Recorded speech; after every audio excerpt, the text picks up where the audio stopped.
ಪಕ್ಕದ ಕೇರಳದಲ್ಲಿ ಕೊರೋನಾ ಕೇಸ್ಗಳ ಸಂಖ್ಯೆ ಹೆಚ್ಚಳವಾಗ್ತಾ ಇದೆ. ರೂಪಾಂತರಿ JN1 ವೈರಸ್ ಅಬ್ಬರ ಹೆಚ್ಚಾಗಿದೆ. ಒಟ್ಟು 1324 ಮಂದಿಗೆ ಅಂಟಿರುವಂತಹ ಕೊರೋನಾ ರೂಪಾಂತರಿ ವೈರಸ್ JN1. ಇಲ್ಲಿ ದಿನವೊಂದಕ್ಕೆ 700 ರಿಂದ 1000 ಮಂದಿಗೆ ಕೋವಿಡ್ ಟೆಸ್ಟ್ ಅನ್ನು ಮಾಡಿಸಲಾಗ್ತಾ ಇದೆ. ಕೇರಳದಲ್ಲಿ ಅತಿ ಹೆಚ್ಚು ಕೋವಿಡ್ ಉಪತಳಿ ಕೇಸ್ ಪತ್ತೆಯಾಗಿದೆ.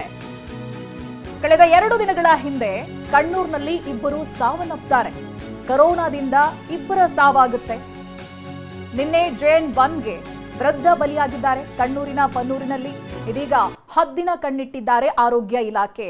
JN1ಗೆ ಇಬ್ಬರ ಬಲಿಯಾದ ನಂತರ ಇನ್ನಷ್ಟು ಅಲರ್ಟ್ ಅನ್ನ ಮಾಡಲಾಗ್ತಾ ಇದೆ. ಜೊತೆಗೆ ಗಡಿಭಾಗವನ್ನ ನಾವು ಹಂಚಿಕೊಳ್ತಾ ಇರೋದ್ರಿಂದ ಅಲ್ಲಿಂದ ಉದ್ಯೋಗಕ್ಕಾಗಿ ಶಿಕ್ಷಣಕ್ಕಾಗಿ ಬರ್ತಾ ಇರುವಂತ ಮಕ್ಕಳಿರ್ತಾರೆ, ಅಭ್ಯರ್ಥಿಗಳು ಎಷ್ಟೋ ಜನ ಬರ್ತಾರೆ. ಹಾಗಾಗಿ ಇಲ್ಲೂ ಕೂಡ ಅಲರ್ಟ್ ಅನ್ನ ನೀಡಲಾಗಿದೆ.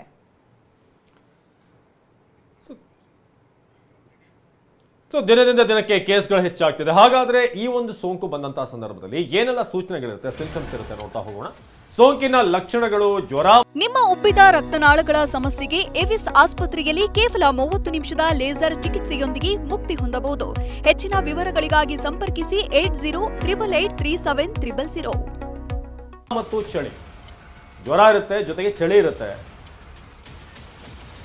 ರೂಪಾಂತರಿ JN1 ವೈರಸ್ನ ಸಿಂಪ್ಟಮ್ಸ್ ಇದು: ಉಸಿರಾಟ ಸಮಸ್ಯೆ, ಸುಸ್ತು, ತಲೆನೋವು, ವಾಸನೆ ಅಥವಾ ರುಚಿ ಕಳೆದುಕೊಳ್ಳೋದು, ಗಂಟಲು ನೋವು, ಮೂಗು ಸೋರುವಿಕೆ, ಹಾಗೆ ವಾಕರಿಕೆ ಮತ್ತು ವಾಂತಿ, ಅತಿಸಾರ, ಇದೆಲ್ಲವೂ ಕೂಡ ಸಿಂಪ್ಟಮ್ಸ್.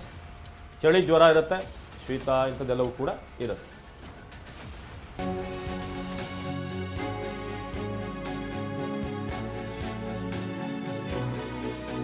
ಇನ್ನು ಕೇರಳದಲ್ಲಿ ಕೊರೋನಾ ಹೆಚ್ಚಳವಾಗ್ತಾ ಇದ್ದಂತೆ ಬೆಂಗಳೂರಿನಲ್ಲೂ ಕೂಡ ಅಲರ್ಟ್ ಸೂಚಿಸಲಾಗಿದೆ. ಕೊರೋನಾ ಭೀತಿ ಹಿನ್ನೆಲೆ ಆರೋಗ್ಯ ಇಲಾಖೆ ಜೊತೆ ಸಚಿವರ ಸಭೆ ಕೂಡ ಮಾಡಲಾಗಿದೆ.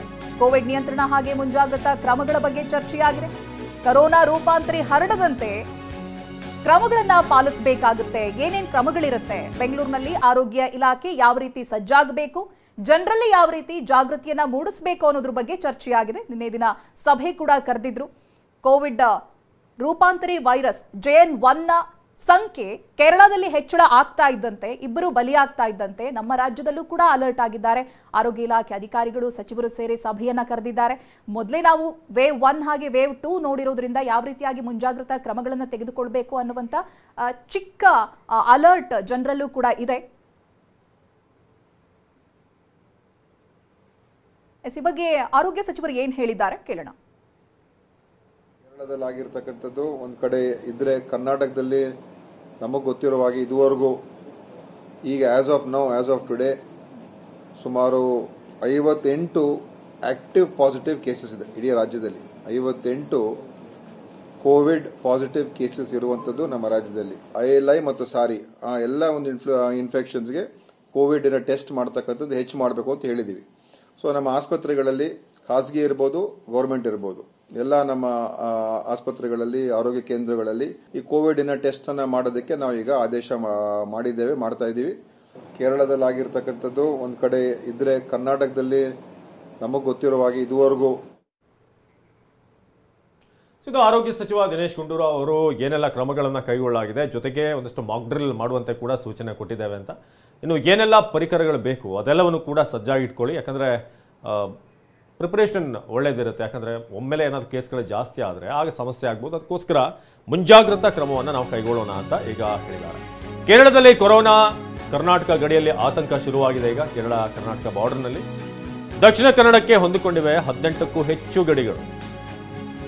ಉಳ್ಳಾಲ ತಾಲೂಕಿನ ತಲಪಾಡಿ ಮುಖ್ಯ ಗಡಿ ಏನಿದೆ ಅಲ್ಲಿ ಎಲ್ಲ ಚೆಕಿಂಗ್ ನಡೀತಾ ಇದೆ. ಈಗ ಚೆಕಿಂಗ್ ಮಾಡಬೇಕು ಅಂತ ಸೂಚನೆ ಬಂದಿದೆ. ಸುಳ್ಯ ಬಂಟ್ವಾಳ ತಾಲೂಕಿಗೆ ಹೊಂದಿಕೊಂಡಂಥ ಗಡಿ ಪ್ರದೇಶಗಳು ಜನ ಓಡಾಡ್ತಿರ್ತಾರೆ ಕೇರಳದಿಂದ ದಕ್ಷಿಣ ಕನ್ನಡ ಭಾಗಕ್ಕೆ. ಗಡಿಗಳಿಂದ ಕೇರಳದಲ್ಲಿ ಸೋಂಕು ರಾಜ್ಯಕ್ಕೆ ಹರಡುವಂತಹ ಸಾಧ್ಯತೆ ಇದೆ. ಕೇರಳದಲ್ಲಿರುವಂತಹ ಸೋಂಕು ಗಡಿಯಲ್ಲಿ ಕಟ್ಟೆಚ್ಚರ ವಹಿಸುವಂತೆ ಆರೋಗ್ಯ ಇಲಾಖೆ ಸೂಚನೆಯನ್ನ ಕೊಟ್ಟಿದೆ. ಕೇರಳದಲ್ಲಿ ಕೊರೋನಾ ಸಂಖ್ಯೆ ಹೆಚ್ಚಾಗ್ತಾ ಇರೋದ್ರಿಂದ ಕರ್ನಾಟಕಕ್ಕೆ ಸಹಜವಾಗಿ ಅದರ ಗಂಡಾಂತರ ಇರುತ್ತೆ. ಹೆಚ್ಚಾಗಿ ಸೌತ್ ಕೇಂದ್ರ ಭಾಗ, ಕೇರಳ, ಕಾಸರಗೋಡು ಈ ಭಾಗದಲ್ಲಿ, ಸುಳ್ಯ, ಪುತ್ತೂರು ಇರ್ಬೋದು, ಈ ಭಾಗಕ್ಕೆ ಬರುವಂಥ ಸಂಖ್ಯೆ ಹೆಚ್ಚಿರುತ್ತೆ ಕೇರಳದ ಕಡೆಯಿಂದ.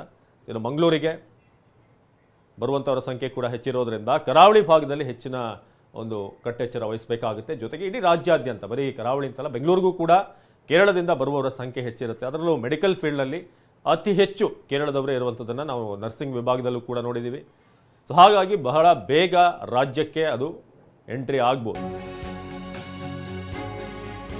ಇನ್ನು ಕೇರಳದಲ್ಲಿ ಕೊರೋನಾ ರೂಪಾಂತರ ತಳಿ ಪತ್ತೆಯಾಗಿದೆ. ಕೊಡಗು ಜಿಲ್ಲೆಯಲ್ಲೂ ಕೂಡ ಕೊರೋನಾ ಆತಂಕ ಹೆಚ್ಚಾಗ್ತಾ ಇದೆ. ಗಡಿಭಾಗವನ್ನು ನಾವು ಹಂಚಿಕೊಳ್ಳೋದ್ರಿಂದ ಈ ಆತಂಕ ಇದ್ದೇ ಇರುತ್ತೆ. ಚೆಕ್ ಪೋಸ್ಟ್ಗಳಲ್ಲಿ ವಿಶೇಷ ತಪಾಸಣೆಯನ್ನ ಮಾಡ್ತಾ ಇಲ್ಲ ಅನ್ನುವಂಥದ್ದು ಕೂಡ ಗಮನಿಸಬೇಕು. ಕೇರಳ ಜೊತೆ ಗಡಿಯನ್ನ ಹಂಚಿಕೊಂಡಿರುವಂತಹ ಕೊಡಗಿಗೆ ಆಗಮಿಸ್ತಾ ಇರುವಂತಹ ಪ್ರವಾಸಿಗರ ದಂಡು ಬರ್ತಾನೆ ಇರ್ತಾರೆ ಪ್ರವಾಸಿಗರು ಕೊಡಗು ಭಾಗಗಳಿಗೆ. ಆದ್ರೆ ಚೆಕ್ ಪೋಸ್ಟ್ಗಳಲ್ಲಿ ಸರಿಯಾಗಿ ತಪಾಸಣೆಯನ್ನ ಮಾಡ್ತಾ ಇಲ್ಲ ಅನ್ನುವಂಥ ದೂರು ಕೇಳಿ ಬರ್ತಾ ಇದೆ. ಮಂಡ್ಯ ಗಡಿ ಪ್ರದೇಶ ಹಾಗೆ ಅಧಿಕಾರಿಗಳ ಜೊತೆ ಸಚಿವರು ಸಭೆ ನಡೆಸ್ತಾ ಇರುವಂತಹ ದೃಶ್ಯಗಳನ್ನ ನೋಡ್ತಾ ಇದ್ದೀರಾ. ಮಂಡ್ಯ ಗಡಿ ಪ್ರದೇಶ ಜೊತೆಗೆ ಎಲ್ಲೆಲ್ಲಿ ಗಡಿ ಭಾಗವನ್ನ ಹಂಚಿಕೊಳ್ತೀವೋ ಅಲ್ಲಿ ಸರಿಯಾದ ತಪಾಸಣೆಗಳು ನಡೀತಾ ಇಲ್ಲ ಅನ್ನುವಂಥದ್ದು ಕೇಳಿ ಬರ್ತಾ ಇದೆ.